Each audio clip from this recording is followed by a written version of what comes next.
I have a request. Yeah. Can you ask me how I got into the business? Oh, yeah, absolutely. Because it goes back to my mom, Yes. and Let's do that. you know, it probably goes back to my days when I was a kid. I was born in Kentucky. We did not have many resources. My mother became disabled when I was probably 2 or 3 years old. She got hurt on a job that led to a back surgery. And long story made short, that led to 13 more back surgeries. One of those led to hepatitis, which led to liver cancer, which led to a transplant, which led to a host of other things, heart failure. She eventually had Parkinson's. I mean, she was extremely disabled my whole life. I remember when I was probably 3 or 4 years old, she had a surgery on her back, and I had to go to the grocery store with her and pick up the jugs of milk because she just couldn't do it. And she was a single mom raising me and my brother. So I watched her go through that, and the system was not pleasant to her. Yeah, it kept food on the table, and that's saying a lot because some days there weren't. It was SSI, it should not have been. The system just really raked her over the coals. A single woman back in the 70s.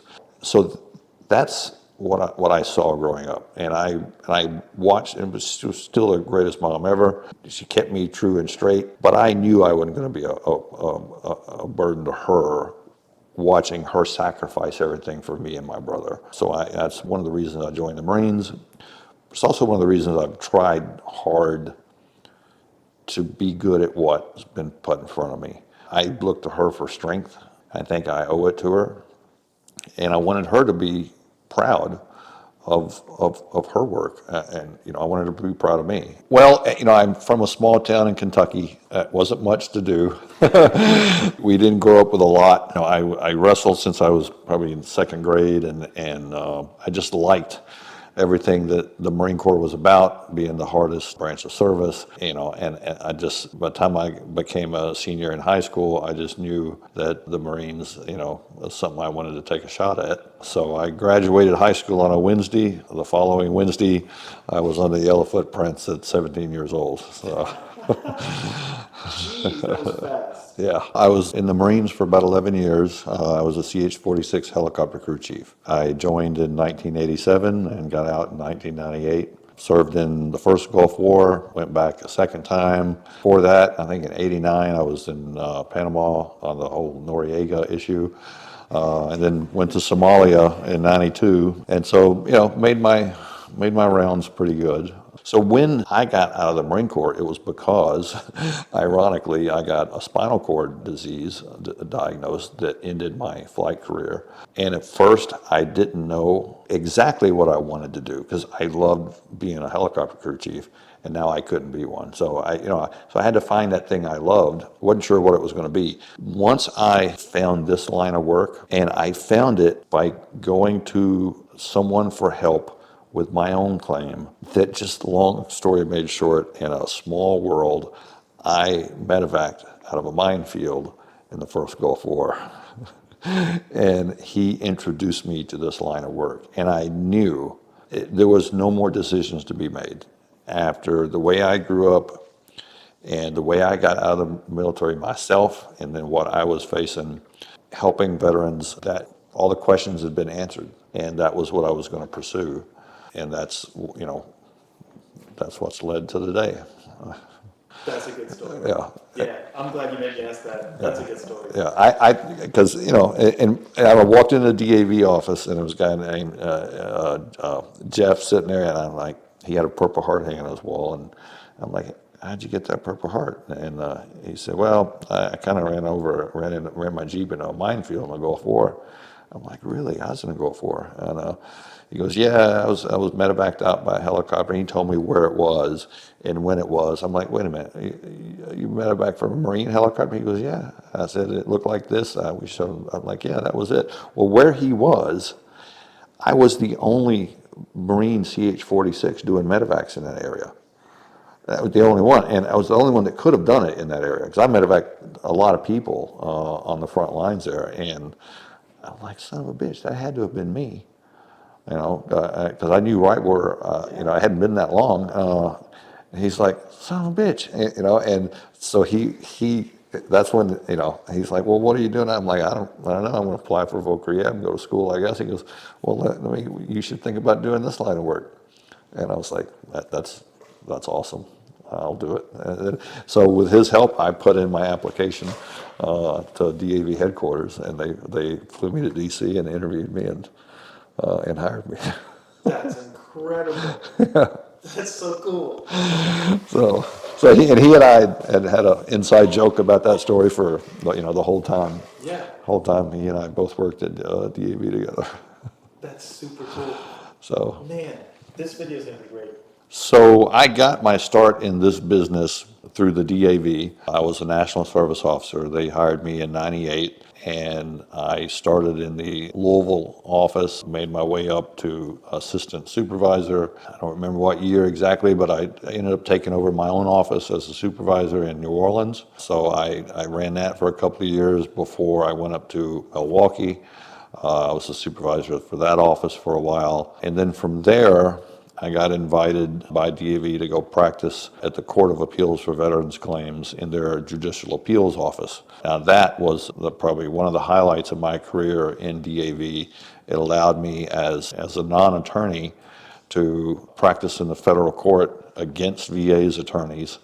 Not many people get that opportunity. I really enjoyed it and thrived in it. And then eventually after that, I was the Assistant National Legislative Director for the DAV, and that was the last position I held in DAV before I went elsewhere. So yeah, when I left DAV because I got an opportunity to apply for a position in VA as their policy chief in compensation service. So I applied for that and I got it. That's not easy to do. That's going in the door in VA as, one of the senior policy guys. So there were certain things on my plate as the legislative and policy staff at the time. All things legislation when it comes to benefits was kind of under my purview, whether it meant writing testimony for one of the directors to go to the Hill, reviewing legislation from the Hill and giving VA's position on it and its effect on the claims process. But also the policy side, I was in charge of pretty much all things exposure related and just most disability issues, period. But at the time, we were still heavily engaged in combat in Iraq and Afghanistan. So things like exposures to burn pits was an emerging issue. I ended up writing the policy letter on all of that for VA. I was in charge of the policy side of the house for the 2010 NEMA-related Agent Orange claims. There was about 150,000 heart disease and leukemia and Parkinson's claims that had to be redone. We wrote a 160-some page training guide that basically retaught the field how to do NEMA claims, and a bunch of just policy changes.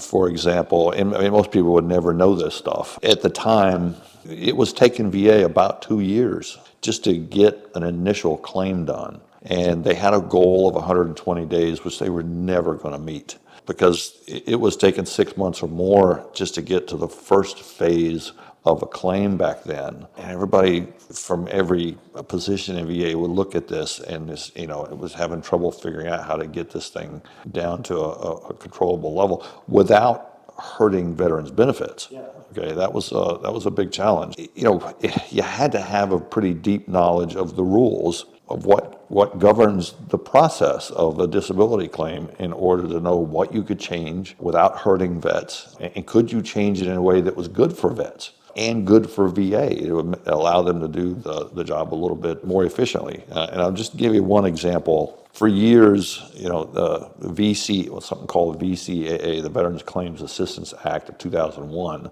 has sort of plagued VA. And it had all the right mindsets in its, why it was passed. It was meant to notify veterans of everything they needed to know about how to get their claim done properly. It also had a bunch of duty to assist provisions in there about when VA had a duty to help somebody develop their claim. But the notification part was like the first phase of the claims process. You file your claim, VA had a duty to notify you of the elements needed to substantiate that claim. Once VA sent you that letter, duty to assist letter, it was part of their duty to notify. That was like the first cycle phase of a claim.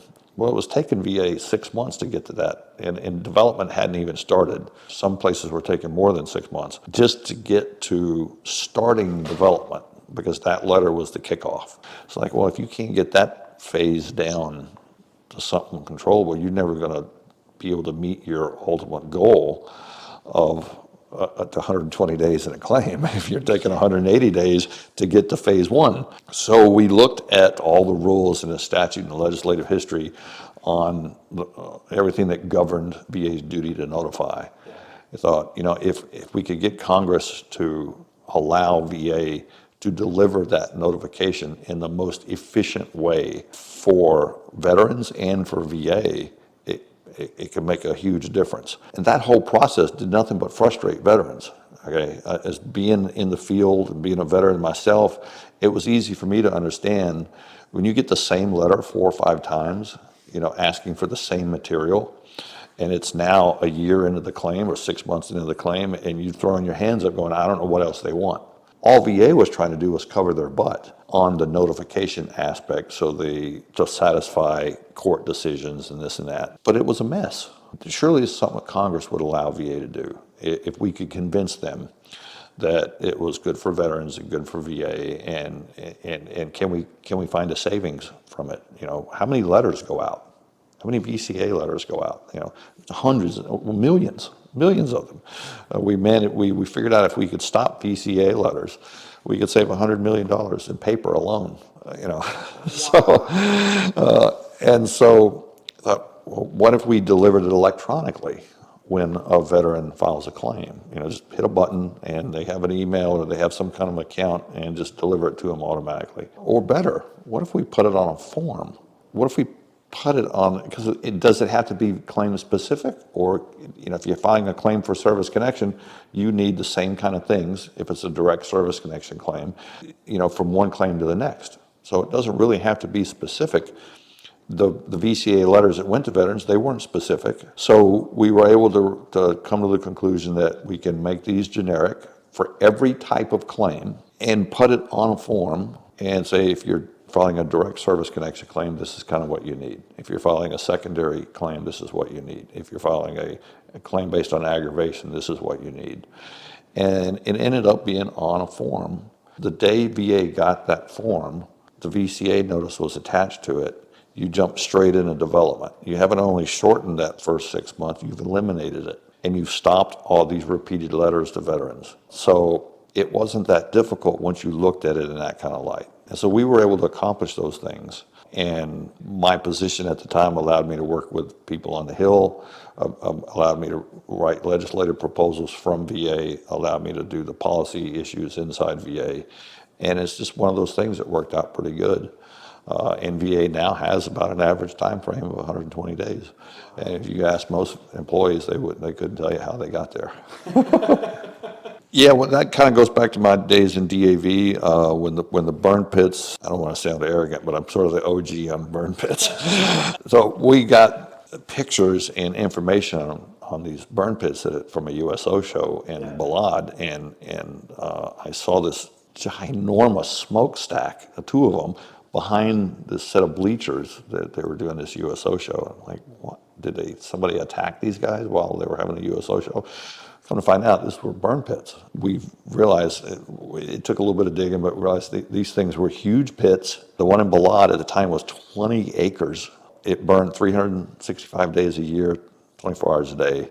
They used bulldozers to push the material into the center of the pit to burn.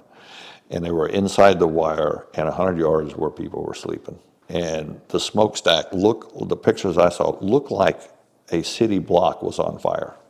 Now, they weren't all that big. Yeah. This was the largest one. It got to 30 acres at one point and burned something in the neighborhood of 10, 20 tons of waste a day. And the waste was uncontrolled, no matter what it was. Rubber tires, plastic bottles, wood, body parts, chemicals. If it was waste, it went in those pits, period. it didn't take a rocket science to realize, oh man, that is not good for you if you're 100 yards downstream of it for your entire deployment. And sure enough, veterans were coming back sick, leukemias and cancers. So I started keeping a list. At the time, it was hard to get support for it, but I knew it was an emerging issue. This was going to be the future of the basis of veterans' claims from these wars. Jump forward so many years, we have the PACT Act. A whole lot of stuff happened in between there. I eventually went to VA, and that broader issue was under my jurisdiction. So I ended up writing the policy on VA adjudicating those claims. I'd kind of started in the VSO sector. I couldn't operate as an outside advocate, obviously, as a VA employee, but I could make sure VA did the right thing, and VA tried to. The policy was, to this day, I think, right on point, but the field didn't apply it very well. There wasn't a lot of accountability for not enforcing it. So when I eventually came to the private sector, I thought, I can hold these people accountable to this policy better in the private sector, even if on a case-by-case basis than is being done now. So I really enjoyed working with those claims. And at that point, the people that picked up the ball, like Burn Pits 360 and some of those folks, I'm good friends with them. We became advocates together. And it wasn't long after that they were able to get John Stewart involved. I ended up on his first show, The Problem with John Stewart. It was on Apple TV, as he would say. Nobody saw it. But that eventually became the PACT Act. Wow. Our perspective was just for burn pits, but by the time it fleshed through Congress, it had other benefits in there for Agent Orange and a number of other things. Ooh. Well, you couldn't make it claim specific because there are too many different types of claims out there. Once you start down the path of seeking benefits for something you feel is related to your service, whether you're doing it on your own, I would advise maybe not, but if you are, or whether you're doing it with a service organization or whether you're doing it with a private firm, keep your claim going. If they deny it, don't get discouraged. You have a year to appeal it. Don't let it expire, and don't give up. Learn the process. Now, the odds of your average Joe out there being able to learn the process to the point where they're truly an expert is probably not feasible. But learning the process of the claim and the appeal, you can do that. And when you get tired of handling it yourself, find somebody that you trust and let them handle it for you. And don't expect that they're going to work miracles. We have to fight for years sometimes for our clients. But that's the main thing we do is we don't give up.